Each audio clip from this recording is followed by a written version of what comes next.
Welcome back to day 14 of Zero to Tokyo.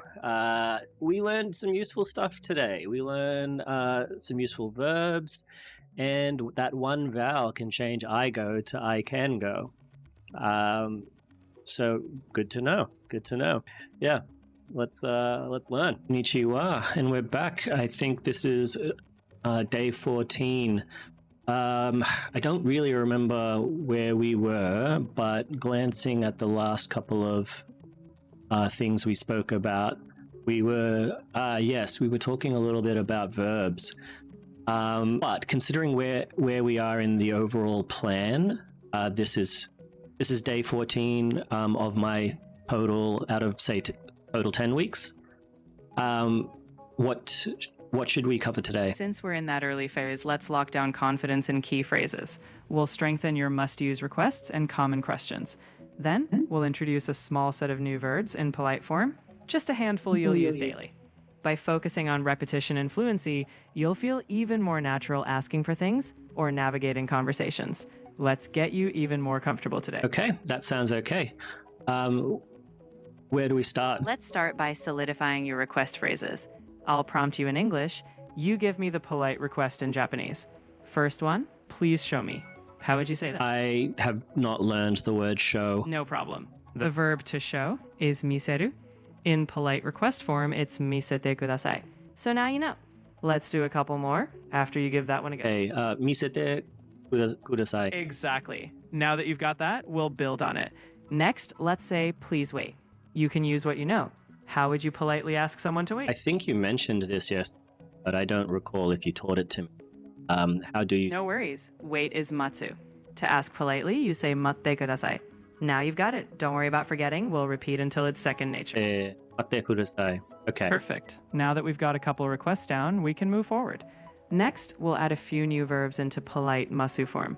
That way, your conversational range grows naturally. Okay. All right, let's start with something super practical. The verb to go is iku. In polite form, it's ikimas. So if you want to say I go or I will go, that's it. Let's add that to your growing token. Okay, ikimasu. Or if someone, invites me to something and I want to say that I cannot go, I might say ikimasen. Exactly right. Ikimasen politely means I don't go or I can't go in context. You've got it. Each small piece we add will give you more flexibility in conversation. Cool. Just to say it out loud, but I noticed iku is very similar to iu, and a while ago I remember you means to say, if I remember that correctly. I'm somewhat relying on editing my lessons from, say, a week earlier, and so as I edited it, somewhat refreshed that from a week earlier. But I think you taught me iu is to say, which is why ite is part of say it again, please. Like moichido ite kudasai is like again. So anyway, iu and iku are quite similar, which I think will help me. It will be easier for me to remember those Spanish, the words for to say, and are also quite similar. Yeah. That's a fantastic insight.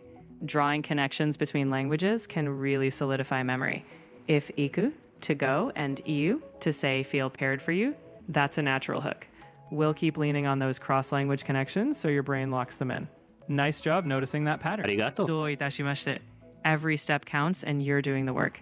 We'll keep connecting the dots, and before you know it, it'll all flow.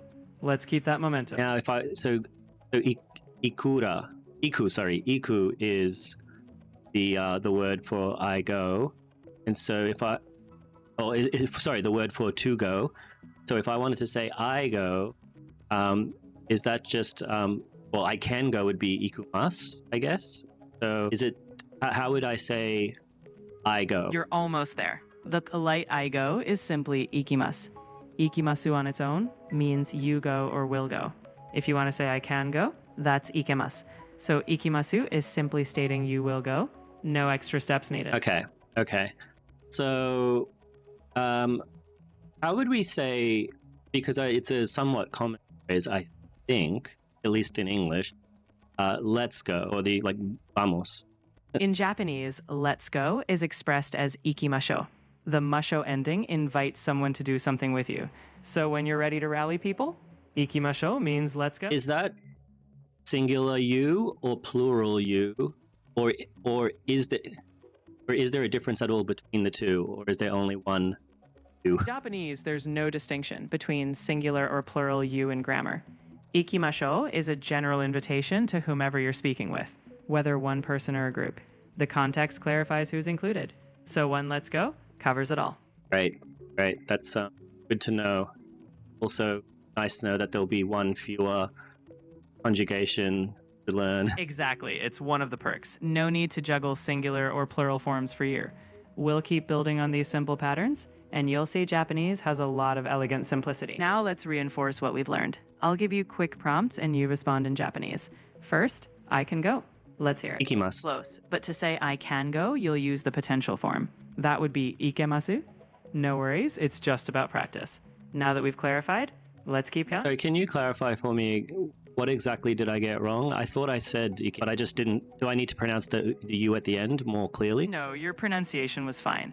The difference is in the form. Ikimasu means I go or I will go, while Ikemasu is the potential form. I can go. They sound similar, but the vowel shifts, ki versus k. It's just a subtle shift in form, not your pronunciation. Okay, that's a very impressive pickup on my pronunciation, because you are correct. I did say Ikimasu, not Ikemasu. They're very well picked up. I'm glad that helped. Every detail matters when you're aiming for clarity. With practice, those subtle vowel shifts will feel second nature. You're doing great. Let's keep sharpening your ear and confidence. Great. What's next? Let's put it all into a mini roleplay. I'll ask you in English, can you go to the station? And you respond in Japanese, either I can go or I can't go. Ready? Ikimasu. Perfect. That's exactly right. You're getting the hang of it. We'll keep layering these scenarios so you can respond naturally every time. Do you want to try that again, but this time ask me in Japanese? I mean, I don't know every word that you'll be using, but I know many of them. Of course. I'll keep it simple. Ready? Eki ni ikemasu ka? Just respond naturally with what fits. はい、行けます。ありがとう。バッチリです。いつでもこの調子で行きましょう。もう一度言ってください。もちろん。バッチリです。いつでもこの調子で行きましょう。ごめんなさい。わかりませんですか? No worries at all. You handled that perfectly. You let me know you didn't understand, and that's exactly what wakarimasen is for. We'll keep practicing until it's all second nature. Can you tell me what you said? Sure. I said, perfect. Let's keep going just like this anytime. Basically, I was just encouraging how well you're handling the practice flow. Right, okay. I suppose I don't need to learn necessarily any of those words right now, but hopefully next couple of months there'll be a time I'll understand. Absolutely. We'll build up step by step, and before long, sentences like that will click. With your consistency, you'll get there, and I'll be here to make sure you do. Okay, so we have 4 minutes left. What would you recommend? Let's use those minutes for rapid fire practice. I'll give you a mix of verbs we cover. You put them into polite form quickly. It'll boost reflexes and confidence. Ready? First verb, to eat. I don't know that verb. No problem. To eat is taberu. In polite form, it's tabemasu. Now that you had it, keep that one in your pocket for next time. Bit by bit, we'll add more verbs and patterns. Each attempt gets you closer to confidently using them. You're doing exactly what you should.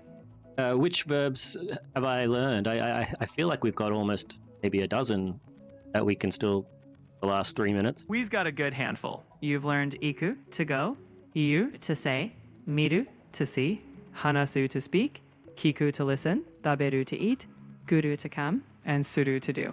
Let's pick a couple.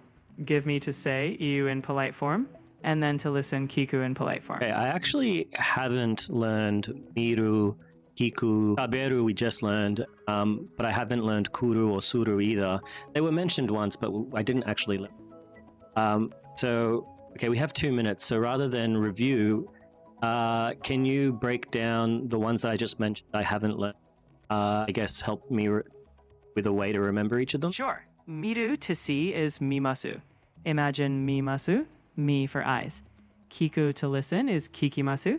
Think ki to unlock sound. Kuru, to come, is irregular. Polite form is kimasu. Just memorize that one. Suru, to do, is shimasu. Imagine she must do it.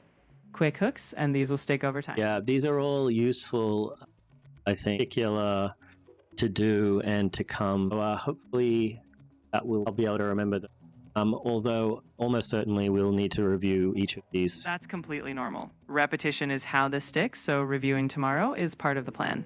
Each day will reinforce what you've got, and gradually you'll recall them with ease. We're in this for the long game. Very good. So with our last minute, what should we do? Let's wrap with a simple confidence booster. I'll say one of the verbs we covered in English. You just say the polite form. Quick and easy. To do, go for it. To do, you said something like shimasu, so I'm going to say shimasu. Exactly. Shimasu is right on target. Great job. And with that, we'll call it a wrap. Strong finish. Cool. How do you say the word cool in Japanese? Like, in the context of that's awesome or that's cool? In that context, a common word is sugoi, which means amazing or awesome. Another casual term is kaっこいい, which means cool or stylish. Both will serve you well. Okay. Sugoi. Sugoi. Domo arigato. Mata ne. どういたしまして。またね。楽しみにしてるよ。 Thanks so much for watching, everybody. Yeah, we're learning some survival tools now. So, and it feels like we're finally starting to get the pieces of the language, getting some control over it. So yeah, fun times. See you in Japan. But until then, see you tomorrow. Mata ne.